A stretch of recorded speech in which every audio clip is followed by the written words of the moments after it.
guys, this is Coach Keita Bussey with 180 Firearms Training. Today I'm going to talk to you about how to grip like a girl.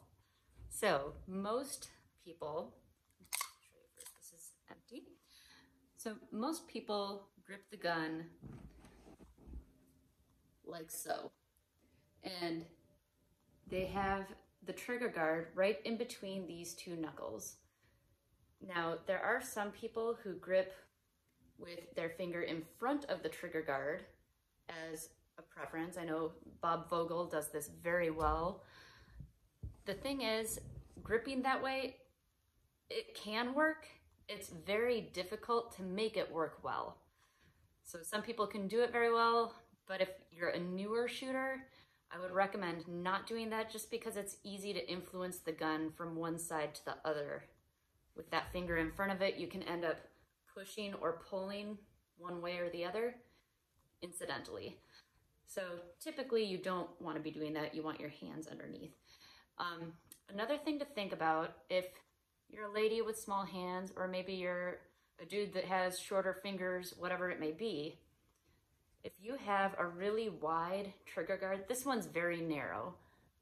If you have a really wide one, and you see that a lot on polymer guns especially, then you may actually have to change your grip. So normally you want it between those two knuckles because it's a neutral position. You're not going to influence it from one side to the other.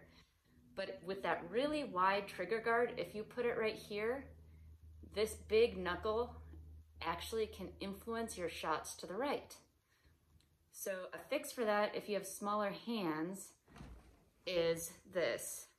Some people like to actually take this finger and pinch under the trigger guard, so it's actually centered on this knuckle rather than in between these two knuckles.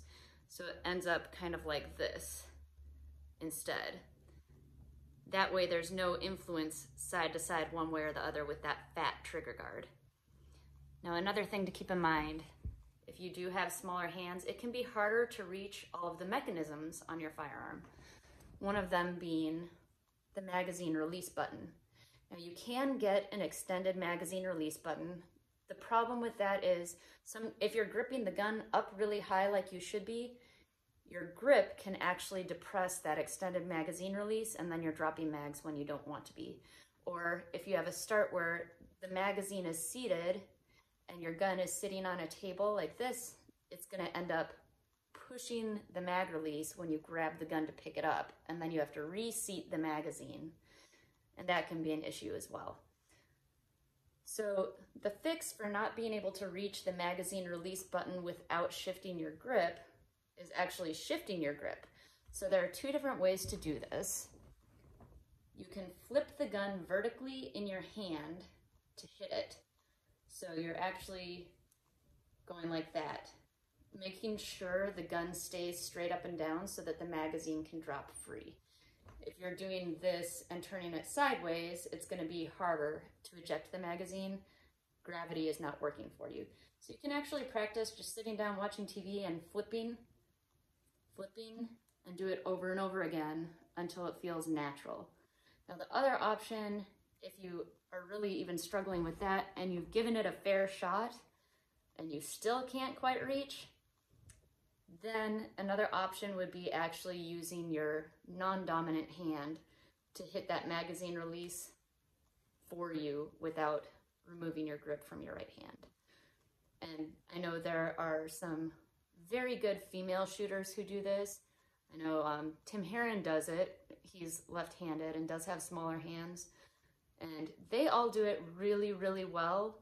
But just like gripping with this finger in front of the trigger guard, it's harder to do it well than flipping. It's very difficult to be fast doing it, but it can be done. So whatever works for you, those are some of the options. You may have figured out other ways on your own to be able to reach all the mechanisms, but I think a lot of women are taught how to grip by men who have bigger hands, and then they're not able to do it the same way.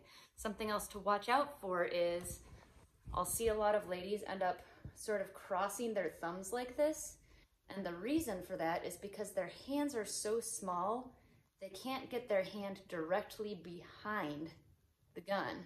It actually moves around to the side like this because their hand just isn't big enough.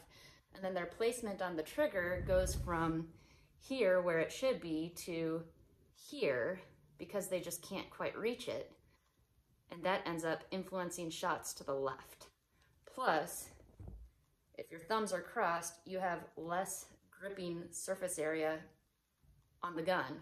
You're not taking advantage of all of it that you can. If you have long fingernails, cut them, because that is taking away from surface area on your gun you could be using to grip the gun.